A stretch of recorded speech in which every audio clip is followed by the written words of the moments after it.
talk about your work, and especially the work that you want to attract more of. Be very specific and very clear on who your target customer is. Meet them where they're at, work backwards.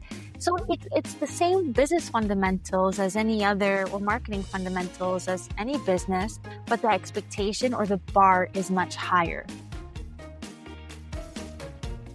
Welcome to the Design Dialogues, the podcast where we dive deep into the business of interior design.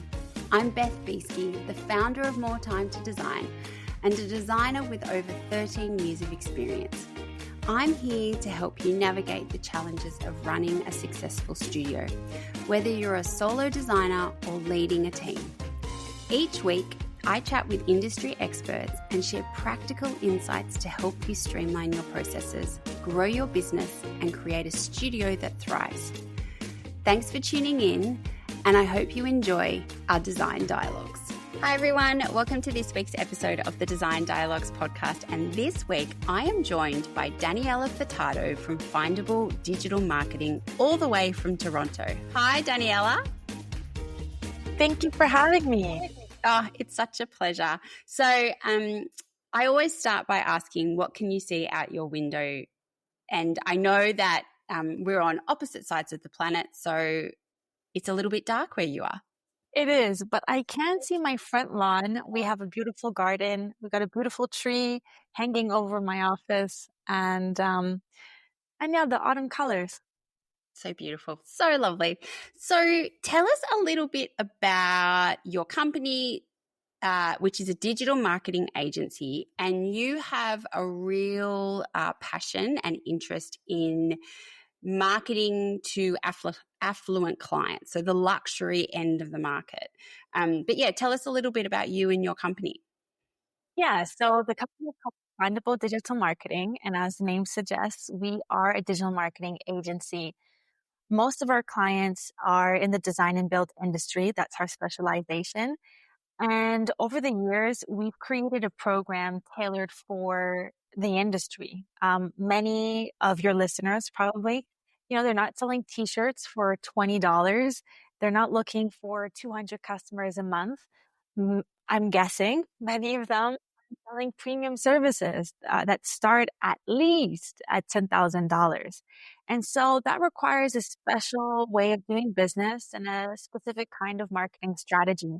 And so we've created a program tailored to that, where we're helping you rely less on word of mouth and your referral network and use digital marketing to amplify what it is that you're doing, to talk about the work that you're doing and attract more like or similar projects so that you don't have to rely on word of mouth.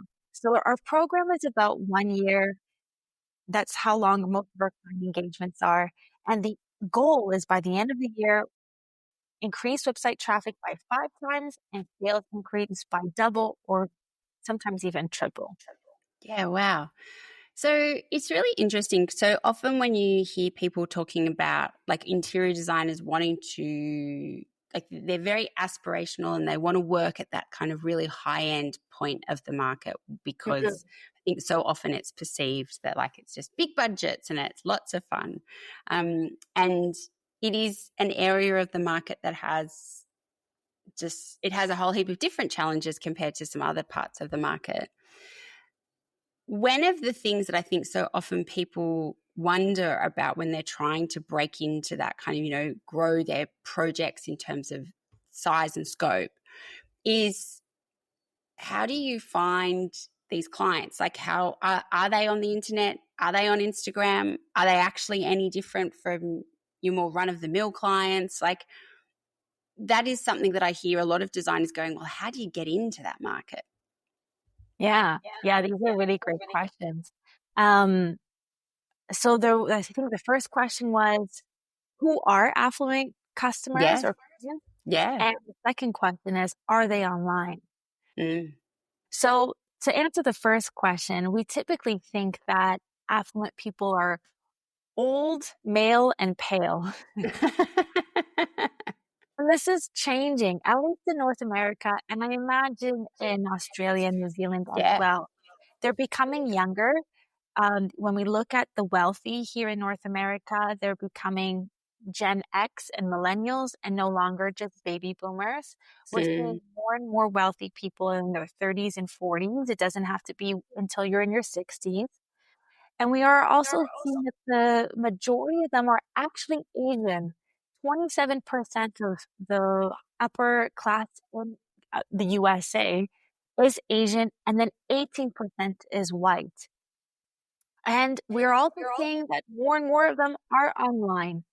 So, and there's so much research to back this up. Well, just thinking about the age group, right? Millennials. Millennials look for love online. It's quite common for them to use dating apps to find their partners. They use apps to also do their grocery shopping and buy food like Uber Eats. And there's research that shows that a lot of luxury products or services are bought with some online interaction. About 70% of purchases have an online interaction.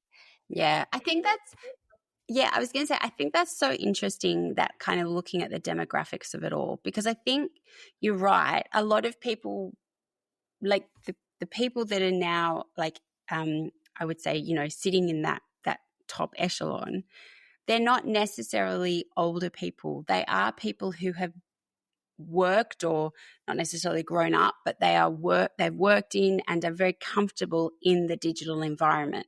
So it's not that they are like it's not that they don't do everything else in their life online like the rest of us.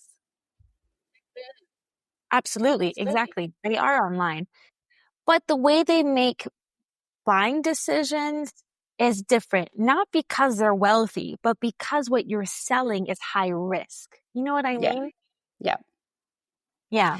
And It's just because they're online and just because they're wealthy doesn't mean that they're more impulsive. What you're selling is high touch, high risk. Anyone with that money is not going to hire you after just one touch point, right? Like not after yeah. one Google search or one sales call. There needs to be trust built in. And we can talk about how do you build trust. I think that's ultimately what luxury marketing is. Yeah. So, and I mean, it's so often like to be honest, I often think interior design just full stop is a luxury service. Like it is a real kind of like you have to have a certain budget, whether you're renovating a bathroom or building, you know, a 10-bedroom house. Like you have to have a certain budget to have an interior designer involved. Um, and so I think kind of in general, it is a luxury service. I do wonder though, like as you said, like so often we hear that building that like know, like, and trust factor. How is that amplified when you are talking to the higher end of the market? Yeah, I think it's about um, getting better at your sales process. Like, we have one client that before she started working with us, she was using, I mean, she was predominantly getting clients from word of mouth or sometimes even Facebook groups. And because she had built that rapport, her sales process could give her some grace, if you know what I Yeah. mean. Her sales process didn't have to be really streamlined, perfected. She could run a business with kind of like a C plus or B minus Yeah. rate sales process, to be blunt. But when she started doing digital marketing with us, she was getting one, first of all, people inquiring her services that had never interacted with her before.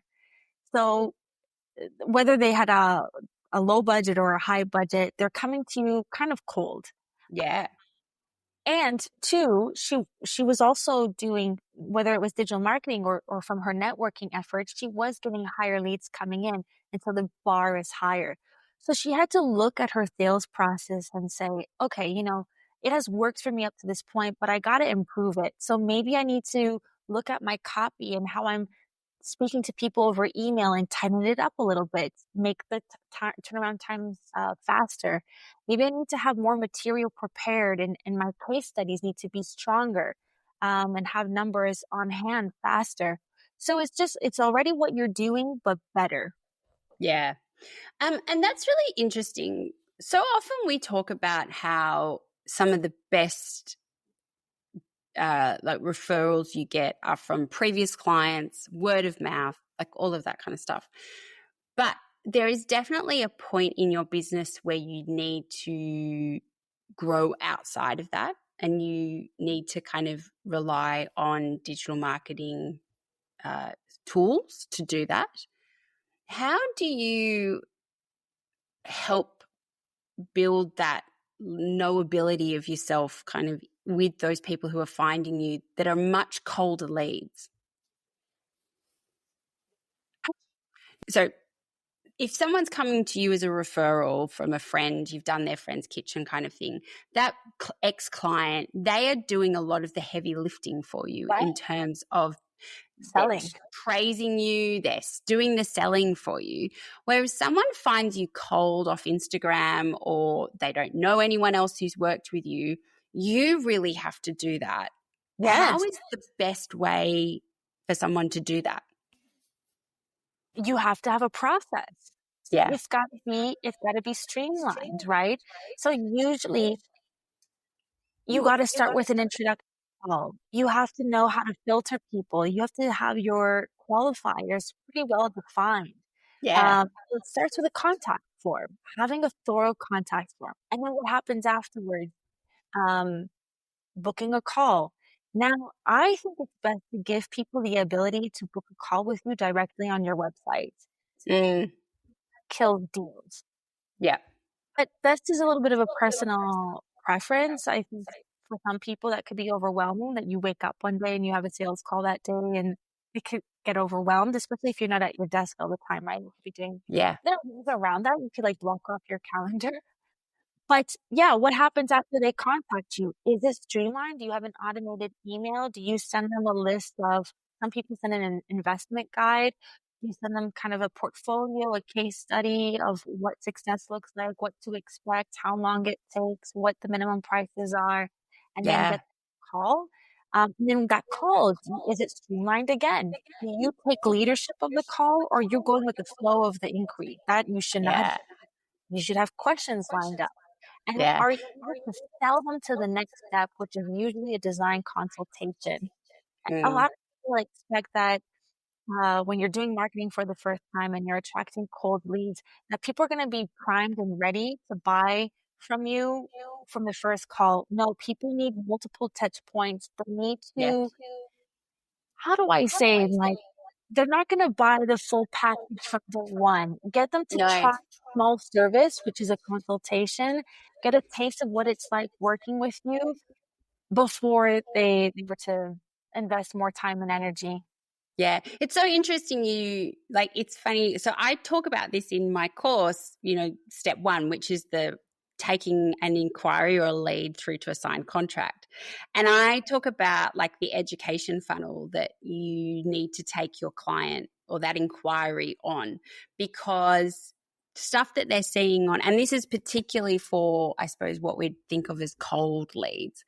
But the stuff they're seeing on your Instagram or, LinkedIn or wherever it is, it's very general. It's very it's giving them the vibe of who you are, but they're not really getting to know you. And then really what your job is and we talk about this is like, I think a lot of studio owners struggle with this, is that until they've signed the contract, you are actually not an interior designer. You are in salesperson mode. You have got to have that salesperson hat on. And yeah, like it's you really want to bring them down that education funnel of, here's my studio portfolio, here's my process, here's what it's going to be like to work with me. And then yeah, as you said, you need to be in control of the process, not them. Yes. Yeah, and I don't think something I often see is that designers want to say, this is what it's like to work with me, which is great, but I think it needs to be like, this is what it's like to work with a designer, period, right? Because a lot of people, Yeah. they've never hired one before. For a lot of Yeah, people, exactly. unless you're doing commercial work, typically when you're doing residential interior design, it's the first time. And so you're really educating them on the process with any interior design from that Yeah. they And choose. that's such an important point. I think so often we don't fully appreciate how much they don't know. Yeah. And it gets reflected in, like, even, you were talking about like the questionnaire that you might take them through, or a discovery call, or whatever you want to call it. So often I see designers with these questions, and the answer they're going to get is not really going to be that helpful because they haven't educated the client beforehand. So, like, I was talking recently to a designer who works on high-end downsizes. So people going from a big house that they've lived in for 30 years and they're moving into like a luxury apartment. And she was talking to them in these kind of screening calls around what their budget might be for furniture. And I said to her, I said, well, that's going to be quite difficult for them to answer because they might not have bought a dining chair in 20 years. And so what their expectation is of what a dining chair costs is actually very different to what it costs now. Mm-hmm. And so you kind of have to educate them first before you start pulling all this information out of them. Mm-hmm. Mm-hmm. Yeah, very well said. Yeah. So talk to me a little bit about like the strategies to reach affluent clients in your marketing that you would use. Similar to what we said about the sales strategy, it's not that you're doing something different, is that you're doing it better, Yeah. right? It's like you should have had, whether you're selling to a family friend, a previous client, or a cold lead, right? Whether you're selling to a warm lead or cold lead, you should have these steps in place anyways. It's good business practice. It's the same with marketing. You should photograph your projects professionally. You should tell the stories behind them. Write case studies or blog posts for each portfolio. I like to say one portfolio equals to a dozen blog posts and even more social media posts. Yeah. Talk about your work, and especially the work that you want to attract more of. Be very specific and very clear on who your target customer is. Meet them where they're at. Work backwards. So it's the same business fundamentals as any other, or marketing fundamentals as any business, but the expectation or the bar is much higher. With luxury marketing, you can't get away with photos that are not professionally photographed. You can't get away with not having a new project on your website for 3 years, having an abandoned website. You can't get away with not having content. So it's not that you necessarily do it different. You have to do it better. Yeah. It can't just be good enough. It's got to be excellent. Yeah. And I suppose it's that, like, if you think about it, it's kind of like the difference between walking into, say, like a Target and a Louis Vuitton store. Like, it's a very different experience. They're both selling the same things, clothes or, shoes and accessories, but it's a very, very, very different experience. So I suppose kind of thinking it through a similar lens like that is a way of going, okay, well, it just needs to be completely on point and you need to be on top of things. Yes. I think what the difference is maybe the goals or the numbers. Yeah. So when you're striving to do luxury marketing, you are an aspirational brand. So you're going to get a lot of people contacting you that can't afford you.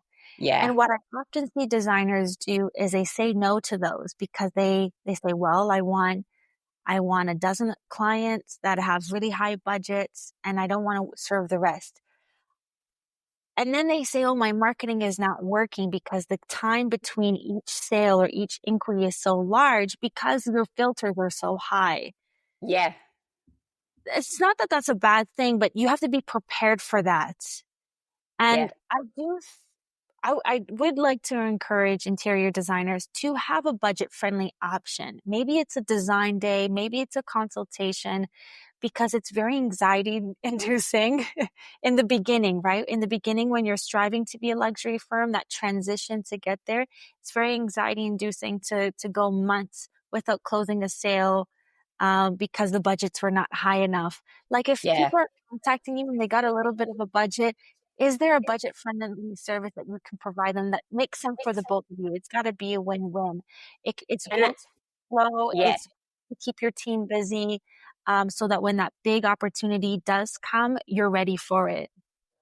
I think as well, the thing you have to remember is you don't have to put everything on Instagram and your website that you're working on. So if those designer days or, and that's where you have to be a business owner, not just an interior designer. You have to think like a strategic business owner because cash flow is king. And I think at any point when a business is transitioning, so it might be that you're transitioning team members or, growing the team, or it might be that you really want to spend, the next 12 months increasing the scope of the size and budget of that you're working on. Those transition periods can be challenging. And so if, as you said, like if you have an offering that kind of the clients that are coming in, they're okay, but they're not quite the ones you want to be getting to, but you are in that phase of transition. Yeah, I think having something where you can kind of meet them where they are at is a great option, and you do not need to have that all over Instagram. Like there's ways of doing that still keeps you on the track that you're going for. But yeah, that is definitely one of those think like a business person, don't just think like an interior designer. Yeah, I'm glad you brought that up because every project can serve a different need in your business. We have one client, he's a marketing director at an architect firm. They do predominantly public projects, so they're not thinking about luxury. But Dan is his name, the marketing director. He has the question or the dilemma or the challenge of figuring out where to put his marketing money, hours, and time, right? So he's got a scorecard to help him stay objective because everyone in the company says, my project is the best. I want my project to be photographed, to be on the homepage of the website, all over social media, to be submitted to awards and magazines. And he can't do that to every single project, right? So to keep it objective, he has a scorecard and there are 14 points. He evaluates them on confidentiality is one point, editorial, I forget the terms that he uses, like the editorial hook or like the Yep. star factor quality. Another one is like the technical side of it. So he's got 14 points. And then after he takes that point system and he gives it like a label or he categorizes them. And I think there are 4 levels. So the project on the top tier project is, I think what they call a legacy project. And this is, it was like all hands on deck to do this project. Um, and it's like a star, right? This is what they want their firm to be known as. This is what deserves to be on the home page.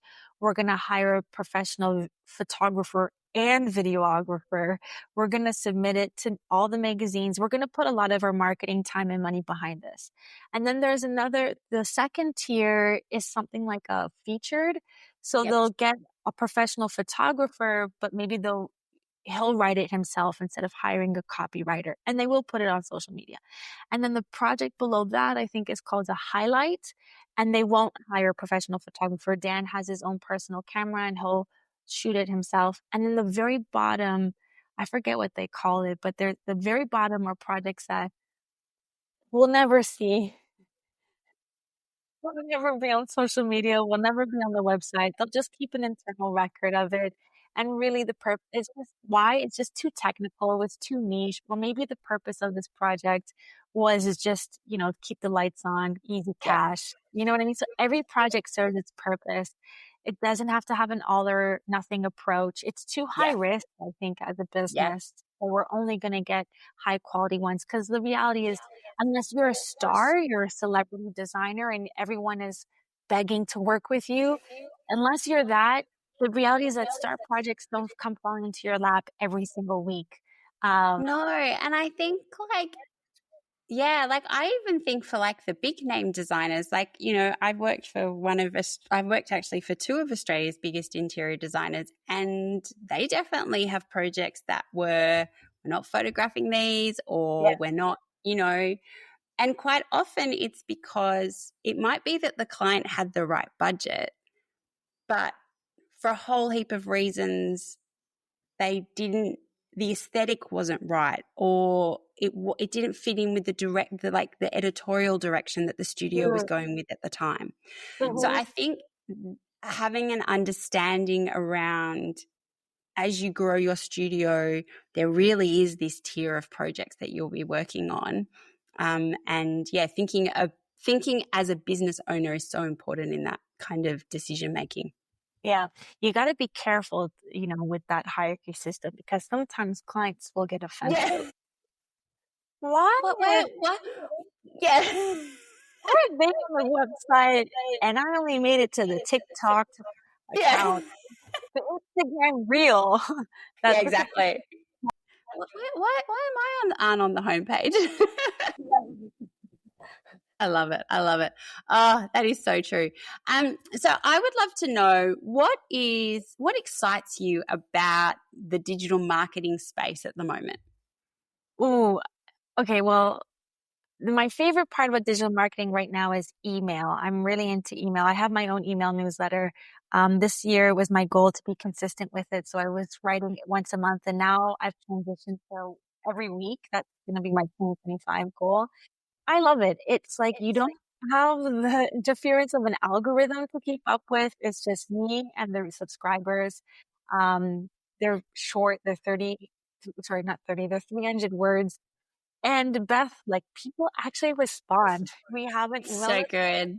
Yeah, we have an email list of about 800. Most of them are designers, builders, architects, people that work in the industry. And yeah, I write specifically about marketing to them and they respond like every 5 responses. And I'm like, I mean, I get comments on social media, don't get me wrong, but I don't know. It's just so much Yeah, different. there's something very lovely about that. I think social media has a place, but I think so often it's those the other tools that we have in our marketing kind of toolbox, that it's just that connection that you don't always get on social media. It's really lovely. Yeah, I'm also experimenting with like quote unquote alternatives social media platforms. So I just signed up with an account on BlueSky. I don't know if you've heard of it. No. It's like the X or Twitter's next competitor. All right. Okay. Very, very recent. So I just created an account on that and Reddit. I'm learning how to use Reddit. Yes. Yep. Yeah. Yeah. Oh, very cool. But I like to experiment and try different things. And when clients ask, oh, should I do this? I could say, actually, I ran a few tests. That's very cool. Yeah. Thank you so much for joining me, Daniela, today. I have loved our chat. I think that this is such an interesting kind of part of the puzzle that sometimes interior designers and business owners need to give a little bit more attention to. So thank you so much for helping us learn about it today. Thank you a million for having me. It was a pleasure. Thank you for listening to this design dialogue. I hope you have found it full of inspiration and helpful information to take into your design studio. If you like the podcast and want to hear more, consider sharing it or writing a review, as it helps us reach more people, and follow us wherever you get your podcasts. If you would like to unlock the power of effortless studio management and elevate your design business to new heights, please follow the links in our show notes to see how more time to design can help you build a better business. Have a great week, and I will see you for our next Design Dialogue.